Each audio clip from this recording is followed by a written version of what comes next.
a small world. He has everything in him. The hair is the forest. The forest in the world is the hair in a person. The malach, the malach hamovesh ba'adam, the angel of death is the heel of the person, because there's no life there. There's no sign of life, and therefore these are all different yonim that the person consists of everything, because he's a small world. The chai,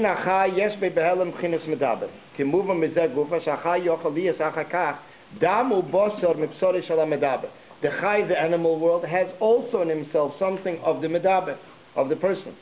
Kimuvan, as it's understood, that the chai later, when a person eats meat, it becomes part of the person.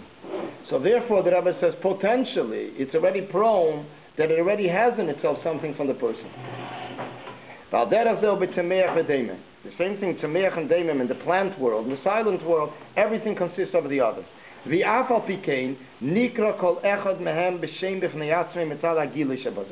Everyone is called an entity for itself, because what is functioning in each one, their specific function and nothing else.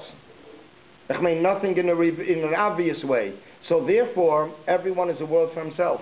Tzemeach is the plant world. The animal world has different functions. So therefore, everyone is separate. Separate name, separate entity. In a concealed state, each one consists of the others. In a revealed way, is only that function. We mentioned earlier about Gilgulim. That a person, that a behemoth could have a Gilgul of a person, and a shamas, all of a person, comes down again in the world, and he comes down in a Gilgul, in a second life in a behemoth, an animal. We don't see any functions of the person there. Although it's an neshama there with keiches and everything, but because the behemoth is not a vessel for it, so therefore the brain of the behemoth cannot reflect the functions of the neshama. The same thing is also in regards to the world's abya, which is an abbreviation, Atzilus Bria Yitzira Asiya, which they reflect Deimim Tzemeach Chayim Medaber Ki Yodua. Why is there a difference between one and another? Because it is only Mitzad the revelation. Mitzad the revelation, each one has their specific function. Abel Mitzad HaHelem, as they are concealed, Kifi Shem Klulim B'Bchinas HaKodim, Hare Mitzad Zeh Kulam Hem B'Shaveh Mamash. As they are concealed in Akudim, so over there, they're all B'Shaveh, they're all equal. V'lachein yochel liyas inyan hashgacha b'chol prat v'prat gam be'elam asiyah tachten. Therefore, there can be hashgacha, which means divine providence in every detail, also in elam asiyah tachten, which means that it is from the perspective where everything is included in one, and therefore there is no difference and no barriers and no out of range between one level and another. Umeisiv sham, the mizeh move on from this we understand. When we say Yechida, the essence of the Neshama is called B'Shem Makif.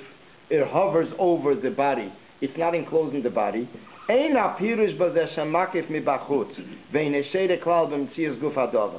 doesn't mean that it only hovers from outside and it doesn't dwell inside the essence of something, inside the body of something.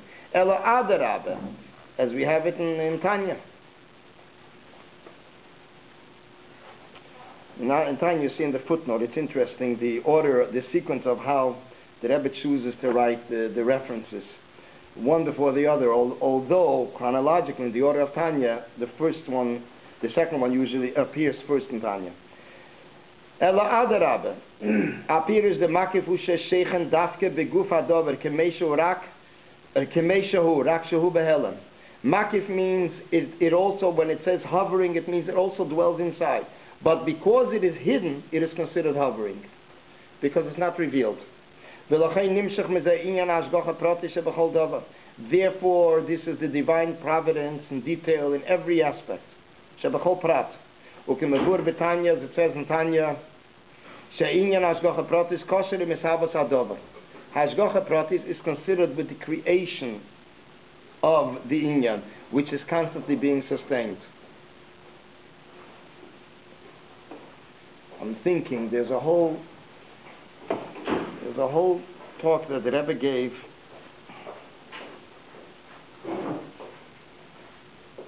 and actually it is in a sense connected.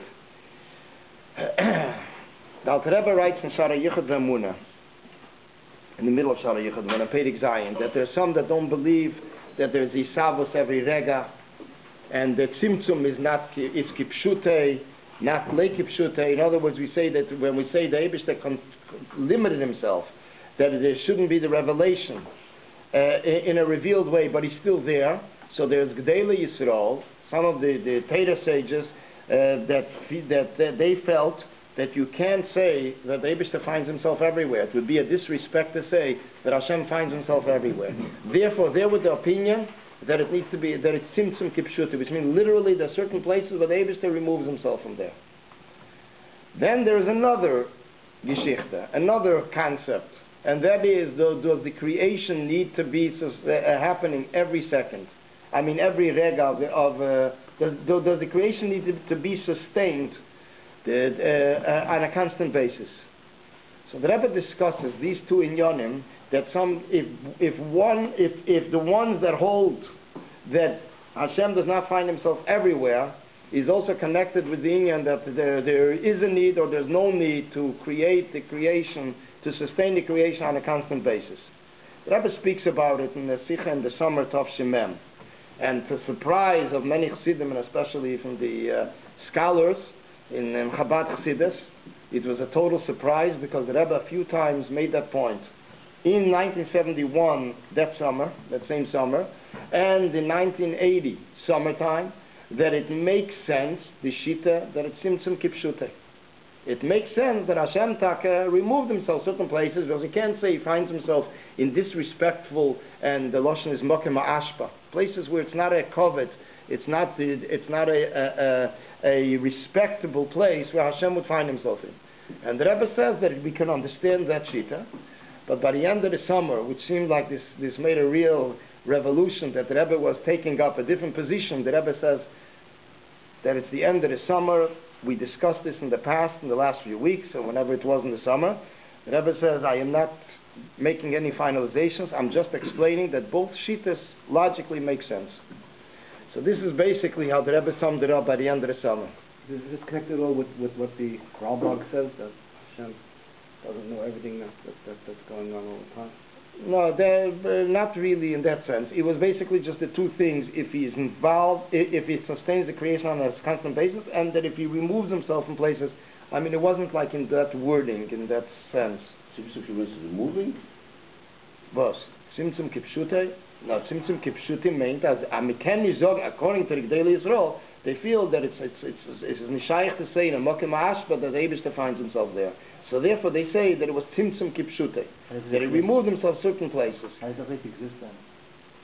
Okay, so this is why the Rebbe says that someone is connected with the Inyan, that is sustaining the creation, so it's connected with the same, these two concepts go hand in hand. And then the Rebbe discusses it. I mean, I didn't see it already quite a while, this Inyan, but the Rebbe discusses it I think it was actually more than one Fabrengen, more gathering, that the Rebbe discussed this whole Inyan and the different Shitas, the different... What does it mean about the Machai school on that? I mean, I'm just saying, the Rebbe, I don't know how the Rebbe explains it, what their Shita is. But the whole it goes by them. Maybe it would go hand in hand by what they say, but what... Yeah, maybe I'll look up the Sikha, maybe I'll just bring it along next time, because there are a few pages how the Rebbe discusses it. But it was a very Yisedistic, very basic inyanim, the whole approach, the whole overview of how Chassidus Chabad looks at it, and how all the Gdele Yisrael explain the inyan of divine providence, or explain the inyan of sustaining of the creation. So the Peil Mamish, Ukimavur Betanya, the Ashgacha Pratis is kosher in Meshavas Adover. You see, so the Rebbe is saying here that divine providence is connected with the creation of the inyan, which means that the Eibishter finds himself there, everywhere. And that's connected with creating sustaining the creation. Sustaining the creation is every second, as the Baal Shem Tov says. So this is where the Rebbe explains it in that Sikha, in the talk. It was Parshat Dvorim, Tov Shemem,